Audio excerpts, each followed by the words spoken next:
Hi guys, it's Saurav and today we're gonna see pharynx. So before starting pharynx, I want to tell you one thing. Most of my friends find this topic somewhat difficult. Okay, but I can promise you at the end of this video, you will find pharynx very much easy. So let's start the pharynx. So guys, what is pharynx? Pharynx is a funnel shaped. Okay, pharynx is a funnel shaped fibromuscular tube. When I say it's tube, what should come in your mind? Tube is somewhat look like cylinder. So a cylindrical shape should come in your mind. So if you will see the cylindrical shape, it's a complete shape. Okay, it is a complete shape. So if it's a complete shape, so nothing is gonna form wall and all. Okay, like as we have seen in triangles, there's boundaries and wall. So nothing gonna form wall. See, it might be surrounded. Okay, with the other structure, it might get support from the other structure, but nothing gonna make the wall. Okay, so this is somewhat confusing thing that like in book we read mostly the wall is formed like that, but actually it is supported. So so the pharynx start from base of the skull and it extend up to the oesophagus. This tube is called the pharynx. So we divide pharynx into three part, from above to down, on the basis of behind which cavity the pharynx is present. Suppose if pharynx is present behind the nasal cavity, then it's called the nasopharynx. If the pharynx is present behind the oral cavity, it's called oropharynx. And if the pharynx is present behind the larynx, then it is called the laryngopharynx. So before going into this division, I wanna I want you to imagine a building. Okay, I want you to imagine a three-floor building. Suppose this is your first floor, this is your second, and this is your third floor. I'm skipping around. Okay, so can you see the floor for the second floor is the roof of the first floor? See, the roof of the first floor is the floor for the second floor. In the same way, the roof for the second floor is the floor for the third floor. So this is how the things run. On the first floor is your laryngopharynx, LP. The second one is the oropharynx, and the third one is the nasopharynx. So we'll start with the nasopharynx. Okay, this bone is sphenoid bone. So this bone forms the roof of the nasopharynx. This is the roof of the nasopharynx, and sphenoid bone is going to form the roof of the nasopharynx. More precisely, the body of the sphenoid bone is going to form the roof of the nasopharynx. Now, now look at this. This bony structure is the medial pterygoid plate of the sphenoid bone. So, this medial pterygoid plate of the sphenoid bone going to form the lateral wall. Okay, or you can say it surrounds the nasopharynx laterally. Now let's come to the floor. Okay, with this pic I'm going to explain about the floor and the posterior wall and the lateral wall. So can you see this structure? This is the soft palate.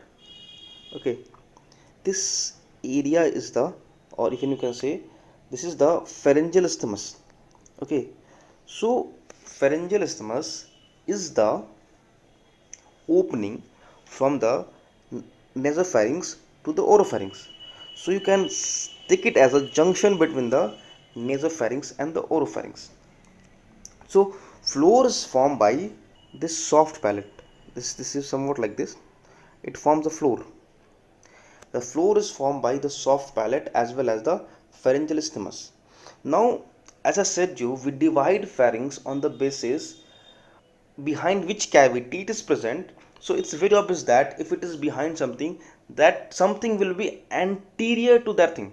Okay, so the anterior wall is formed by the nasal apertures.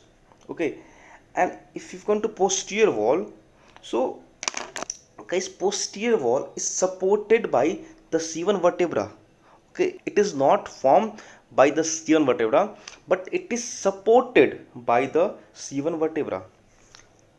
So as I have said you have a three floor, first floor, second floor and the third floor. So the floor for the first floor is gonna form the roof for the second floor. So it's exactly same. The roof of the oropharynx is exactly same as the floor for the nasopharynx. So the floor of the nasopharynx was formed by the soft palate and the pharyngeal isthmus. In the same way, the roof for the oropharynx is formed by this soft palate as well as the pharyngeal isthmus. Now it's come the anterior wall of the oropharynx. So guys, as you can see, this is oropharynx. So it is incomplete. Anterior wall is incomplete. Okay. Hi guys. Hi guys, this is Saurav and today we're gonna see pharynx. So before starting pharynx, I want to tell you one thing. Most of my friends find this topic somewhat difficult. The mandibular raphe, mandible, tongue, and the hyoid bone. Okay. So now let's come to the laryngopharynx. So as I had said you, the floor of the oropharynx. Okay. Now let's come to the floor of the oropharynx. So the floor of the oropharynx is formed by the posterior one third of the tongue. See, here will be your palate, okay, hard palate and soft palate. Here will be your tongue. So tongue gonna go like this, it gonna convert into epiglottis. So this is the posterior one third. So the floor of the oropharynx, this structure, is gonna form by the posterior one third of the tongue. Okay, and the interval between the tongue and the epiglottis. Okay, that all those things that lies between the tongue and the epiglottis is gonna form the floor. So as I had said you, the floor for the oropharynx is gonna form the roof for the laryngopharynx. So the roof of the laryngopharynx is formed by the same thing, that is the posterior one third of the tongue and the area between the tongue and the epiglottis. Okay, now it's come what forms the anterior boundary, posterior boundary and the lateral wall. So lateral wall is supported. See, as actually I had explained larynx in a very good way in the larynx part. So you go and see the larynx topic, okay, to understand the larynx in a better way. So larynx is surrounded by thyroid cartilage. So if it is surrounded by thyroid cartilage, so thyroid cartilage is going to support the lateral wall of the laryngopharynx. Now let's come to the posterior wall. Again, the posterior wall is supported by C3 to C6 vertebra.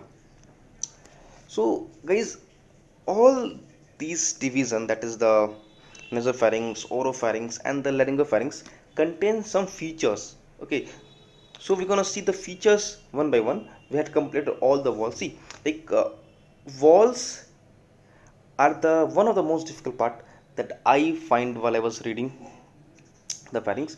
So I hope it is clear for you. Now it's come to the anterior wall. So anterior wall is formed by this laryngeal inlet. Anterior wall will be formed by the laryngeal inlet. It is also a not complete wall. Okay, it is simply formed by the laryngeal inlet.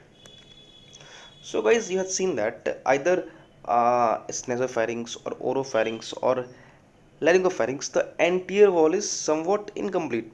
So you get to know that this tube will be looking somewhat like this, like C shape. Yes, it is like C shape. Now we're gonna see the features. The first feature for the nasopharynx. Okay, we will see the features first. We will see the feature for the nasopharynx, oropharynx and the laryngopharynx. So the first feature for the nasopharynx is the nasopharyngeal tonsil. Actually, it is quite improminent, it is quite small in the adult, but it is quite prominent in the child below 6 years. So in the child below 6 year, it is called as the adenoids. ADENYDS, adenoids. So suppose a child comes to you, he's having the nasal obstruction, nasal discharge, nasal bleeding, and he is breathing through mouth. So what you gonna have a suspicion that this adenoids might get enlarged. So if it is enlarged, it will obstruct the nasal pathway. Okay, it will obstruct the nasal airway. So because of that obstruction, the child will try to breathe from the mouth. Okay, so this is one of the clinicals. Now the second important thing is the second feature is the Eustachian tube. So guys, this Eustachian tube comes from the anterior wall of the middle ear, and it goes in the nasopharynx. As you can see, it is going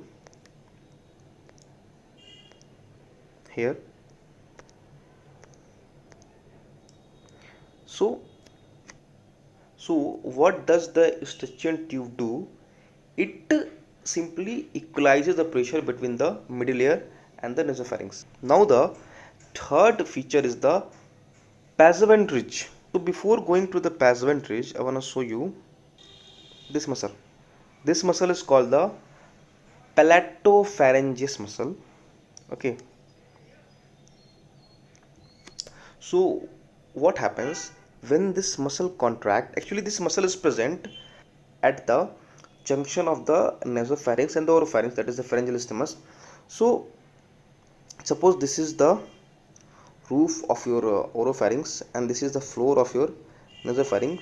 So what gonna happen when, so this muscle is present somewhat here at the junction itself. So what gonna happen when this muscle will contract, it will get pulled anteriorly. Okay, and if it is getting pulled anteriorly, it's gonna form a U-shaped loop that is called the Passavant ridge.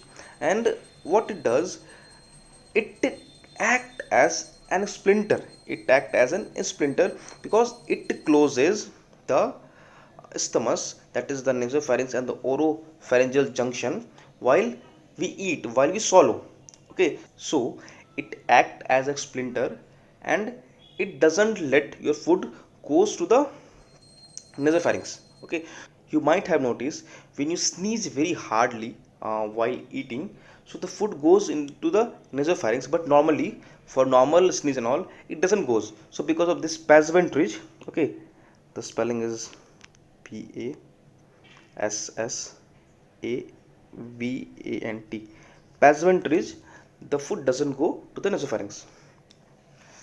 And the last feature of the nasopharynx is the tubal tonsil. So, so above the opening of the Eustachian tube, you will have a tonsil that is called the tubal tonsil. Okay, now we're going to see the features of the oropharynx. The first feature for the oropharynx is the palatine tonsil.